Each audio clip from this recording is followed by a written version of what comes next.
mwoyo n'abamusinza kibagwanidde okumusinza mu mazima ne mu mwoyo.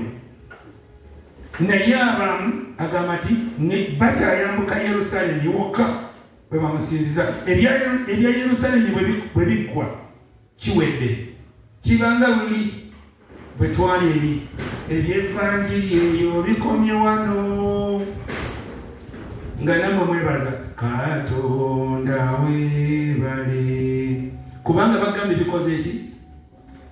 Bw'ofuluma wano bayinza okugamba tonywa mwenge tutamiira, bw'ofuluma oli waddembe kubanga bikomye wano. Bye bakubuulidde tobbanga tuyendanga bikomye, era naye bw'omusiŋŋaana eri muli ku feezi ndala. Bw'anadda eno nze twagendako mu Church of Uganda ne tuweereza, ne batugamba nti basooka tuyingiza munda ne batutendeka.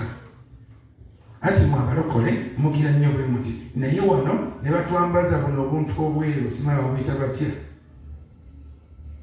ne batwambaza tuli babiri, mutambula bulungi, tutambulira mu layini. Kati oli agenda kukulembera ng'akutte kino, kakati batutuuka wali mukola bwe muti kofenti ye.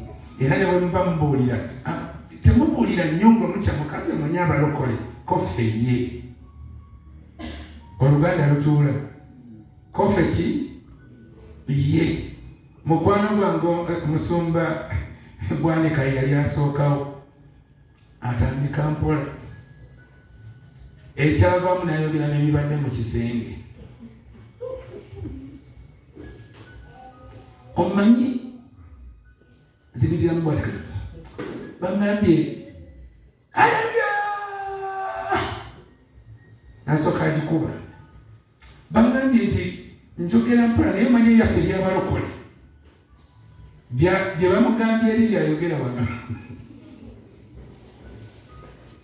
Tibamugambye ayogere mpola, naye ebyaffe ebyabalokole n'abayogera nga batudde wali ne baffe enseko.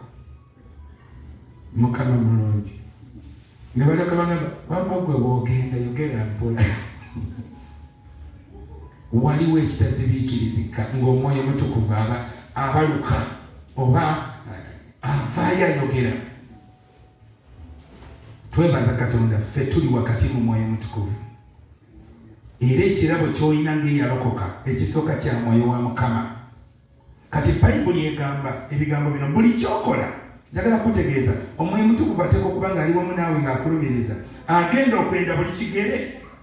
Kawadde nga baakakugamba nti gundi nkwagala, ekisooka oli mulokole. Omwoyo Mutukuvu abeerawo nga oli yakogera nti munnanga, era osooka kwekanga ndi mulokole. Omwoyo Mutukuvu ng'akola ki?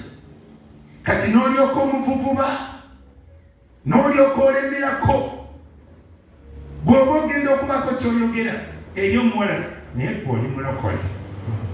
N'osooka obanga asiba naye noga, n'osooka olumemba ez'omwoyo, n'ogenda ng'omize ppiri eby'omwoyo mugambe genda wali. Naye ng'omwoyo akola ki? Wali ayogera, olaba ekintu kya muno oyagala okisikula, naye Omwoyo Mutukuvu aga gundi gwe oli mulokole. Kati Bayibuli egamba nti ebibi byonna birisonyiyibwa, naye alivoola oba yeesittaza Omwoyo Mutukuvu tagenda kusonyiyibwa. Lwaki? Otambula naye. Yensonga lwaki Ananiya ne Safira olwaleeta aleese ku bibye, naye yavodde Omwoyo Mutukuvu yamulumiriza. Gundi ebintu bino bya Mukama, wayogedde bw'oti, naye nze nnyongeddemu kino, nze mulumiriza, nze kino. Tebamanyi bwe bibadde, tebamanyi Katonda amanyi. Wabadde naye bye wayogedde byonna yabaddewo, by'okola ng'otereka abaddewo. Katonda olaba akuba enduulu, bannange munziba, eggwanga lino lyonna, kitegeeza akulaba. Na buli wantu alaba buli ggwanga. Katonda akuba enduulu, akubira kondo, naye nga bw'avanaga osaanidde Mukama, osaanidde Mukama, osaanidde Mukama. Nabagamba omusajja oyo, omukazi oyo ng'asinza. Bayibuli egamba nti bansinziza bwereere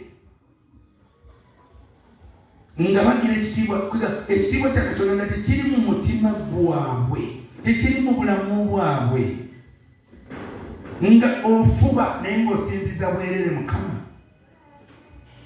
Mukama mulungi. Ebiro bituuse tusinze Katonda mu mazima ne mu mwoyo.